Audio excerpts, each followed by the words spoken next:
E eu quero encerrar aqui com um tópico, mais como advertência para aqueles que são mente aberta e pensam assim, não, nós podemos usar a nossa cultura que nos rodeia, né, de forma indiscriminada para pregar o evangelho, como gancho evangelístico. Eu não concordo com isso. Sabe por quê? Porque a Bíblia diz o seguinte, o mundo jaz no maligno. A cultura circundante piora cada vez mais. E não sou eu que estou dizendo isso também. Um autor muito interessante, psiquiatra inglês, escreveu livros como Nossa Cultura, ou o que restou dela, e qualquer coisa serve. Perdoem as capas, mas é para expressar realmente a degradação moral que ele, como uma pessoa que não é religiosa, está percebendo. Theodore Dalrymple. A cultura está em decadência, franca decadência. Aí alguns falam assim, entre nós mesmos. Mas Jesus, Paulo, quando esteve no Areópago, em Atenas, ele citou autores gregos. Então Paulo lia poesia grega. Tem um poema lá que era destinado a homenagem a Zeus. Paulo tirou uma frase só, para aplicar a Deus, o Criador do universo. Nele nos movemos e nele existimos. Era um poema grego. Paulo usa como ponte para trazê-los para Deus. Quando ele vê aquele altar vazio e diz, esse é o Deus desconhecido, é sobre ele que eu prego. Paulo não se demorou na cultura grega, você percebe? Paulo não ficou ali discursando sobre a cultura, sobre a religião grega. Não, ele usou elementos brevemente para atrair atenção e depois falou de quem?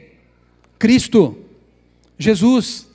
Alguns dizem, mas Jesus usou uma parábola, numa parábola uma história pagã, do inferno eterno. Mas ele não se demorou nisso.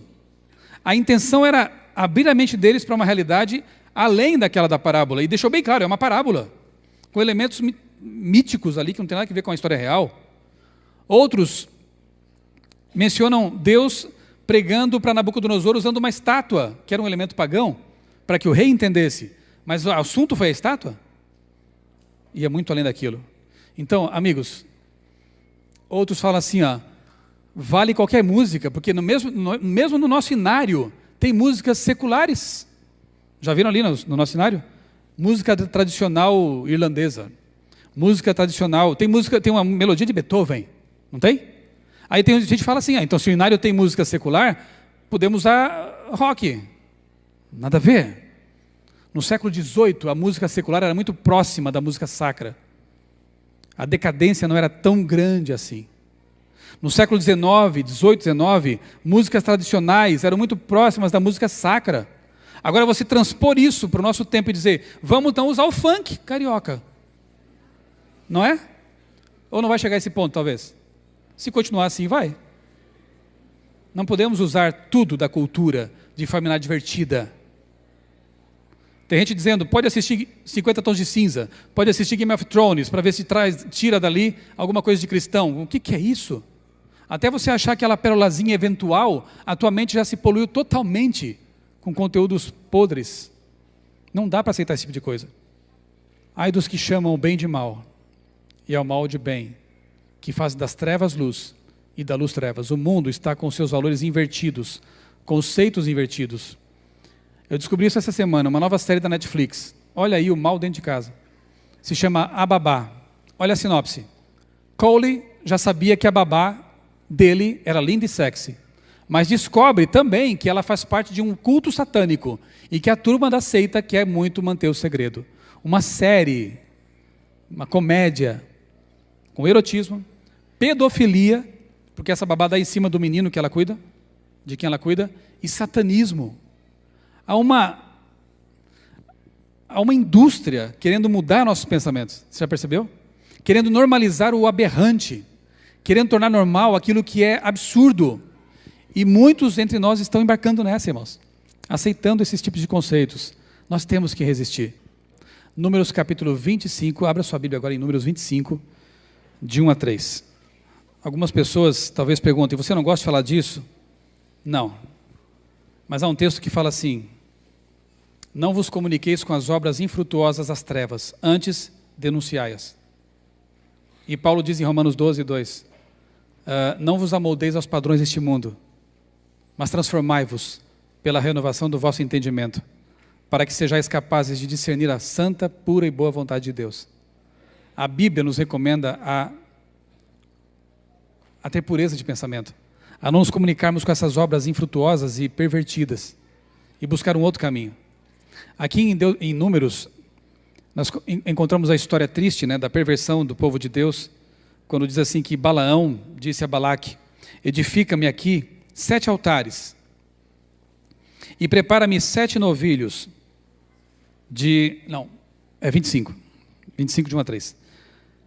Habitando Israel em Sitim, começou o povo a prostituir-se com as filhas dos moabitas.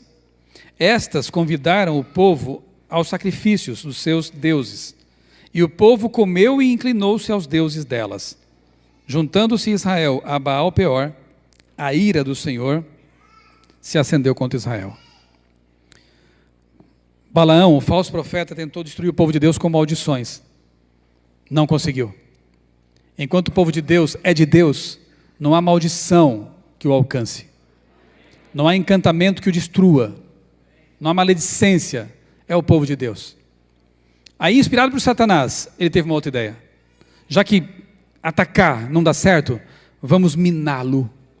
Vamos destruí-lo de dentro para fora. E aí ele orienta ali mulheres sedutoras, moabitas, para que se relacionassem com os homens de Israel e começassem a influenciá-los com seus deuses, com o seu paganismo, com a prostituição. Assim foi possível. E o povo não entrou na terra prometida. O povo se corrompeu no deserto. Por que eu falei sobre isso essa tarde? Mesmo sem gostar de falar. Porque nós somos Israel de Deus, irmãos. E nós estamos no limiar da Canaã celestial. O diabo não pode destruir o povo de Deus.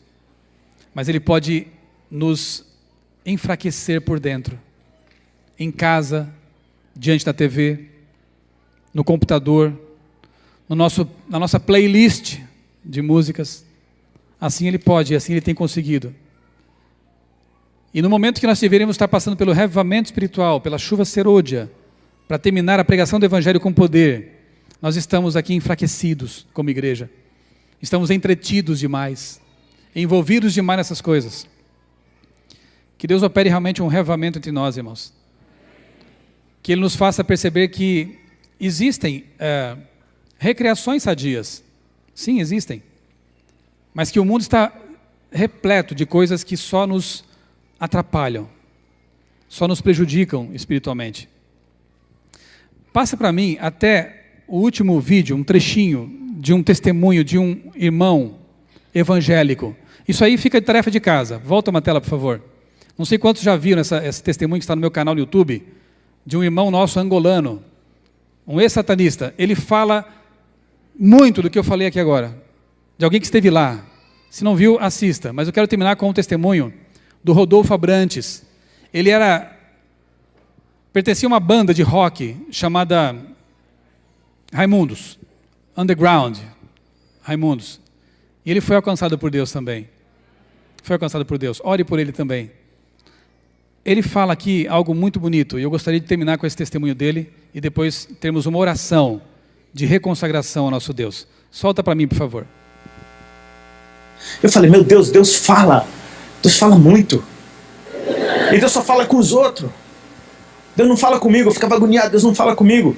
Eu fiquei agoniado, eu queria ouvir Deus falar comigo, queria ver Deus falar comigo. E Deus só falava com os outros. Até que um belo dia eu estava no banheiro, cara, olhando no espelho. E quando eu aceitei Jesus, eu entrei numa crise de identidade tão ferrenha, que foi a época que eu mais me tatuei na minha vida. Era a minha fuga. Era todo mês eu estava lá me rabiscando. Era a minha fuga.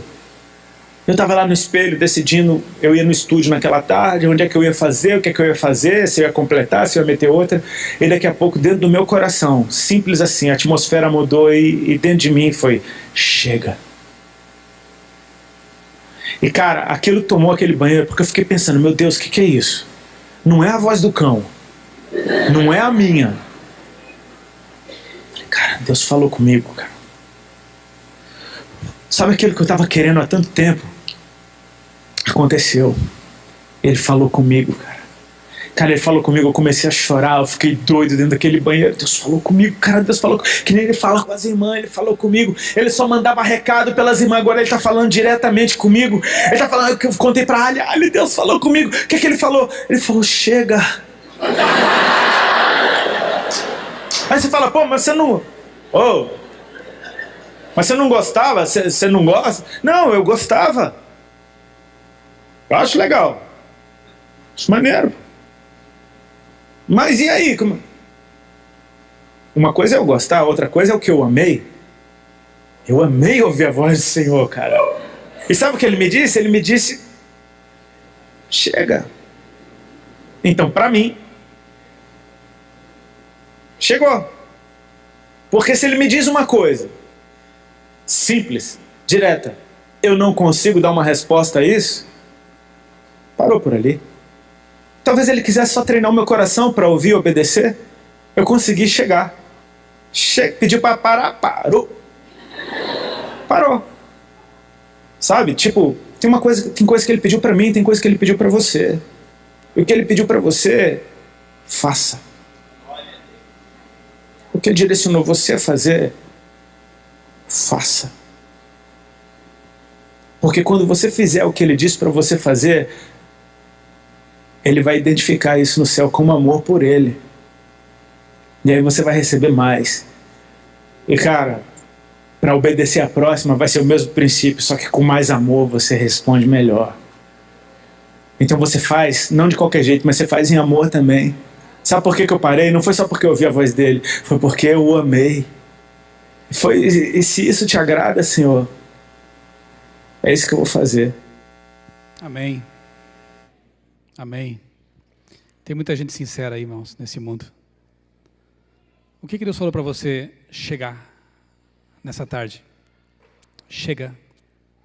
Eu creio que Deus falou algumas coisas, tenho certeza. Nós não viajamos 1000 quilômetros aqui só para entreter vocês, para apresentar algumas curiosidades, não. A nossa intenção desde o começo, quando aceitamos esse convite, foi para que Deus operasse milagres de transformação, de reavivamento, de reforma em nossa vida. O que chega para você? Talvez chega de não fazer culto familiar. Chega, vai fazer o culto familiar. Reúna seus filhos em volta de você, cante hinos, leia a Bíblia. Chega de ser um pai negligente. Chega de ser uma mãe ausente. Chega de assistir coisas que não edificam. Chega de navegar por mares perigosos. Chega. Se ele parou de fazer uma coisa que tanto prazer lhe dava, que era tatuar-se, porque ele ouviu a voz de Deus, o que nós que dizemos ser o povo de Deus, o povo da Bíblia, temos que fazer então? Chega, chega. Que Deus nos ajude a entender que como líderes temos um tremendo papel a desempenhar. Temos uma missão tão importante neste mundo, ser representantes do nosso Criador e salvar nossa família, nossos liderados, nossa igreja querida. Vamos orar? Santo Deus, nosso Pai, nosso Criador, antes de mais nada pedimos perdão, Senhor, por tanto tempo que temos desperdiçado com coisas que não edificam, que não alimentam de fato a nossa vida, a nossa mente. Perdoa-nos por ser tão lerdos muitas vezes em entender a Tua vontade para nós. Mas obrigado, Senhor, porque nesta tarde entendemos que Tu nos amas e por isso nos advertes. Ó Deus, obrigado pelas pedras que clamam, mas que não sejam elas a gritar a este mundo, sejamos nós, Teus filhos, que reconheçamos o tesouro que temos nas mãos, que não sejamos como Jerusalém, nos tempos de Cristo, que não identificou o presente que tinha recebido dos céus, mas que como os reis, os magos, possamos ser sinceros e aceitar o presente. Bom Deus, não permitas que aconteça conosco o mesmo que aconteceu com Israel, às portas de Canaã. Não permitas, ó Pai, que caiamos em tentação, faltando tão pouquinho para entrarmos em Canaã. Mantém-nos protegidos. Ajuda-nos a ter não só discernimento, mas força de vontade santificada para dizer não, para dizer chega, quando entendemos que a Tua vontade é esta para a nossa vida. Abençoa, Senhor, esses líderes, homens e mulheres de Deus, Abençoa, Pai, esta igreja, abençoa a Associação Planalto Central, que todos aqui possam realmente se envolver na missão, consagrar suas famílias, consagrar suas igrejas, para terminar a obra que tu confiaste aos irmãos, líderes, pastores e anciãos desta região, a fim de que em breve Jesus venha e nos tire deste mundo miserável. Bom Deus, obrigado por pertencermos ao teu povo. Obrigado porque nós cremos de todo o coração que este é o povo de Deus. Débil e defeituosa como possa ser a tua igreja, ela é a menina dos teus olhos. Ó Pai, abençoa-nos, dá-nos a tua paz e uma semana de vitórias juntamente com Jesus, porque é em nome dele que nós pedimos e agradecemos. Amém. Amém.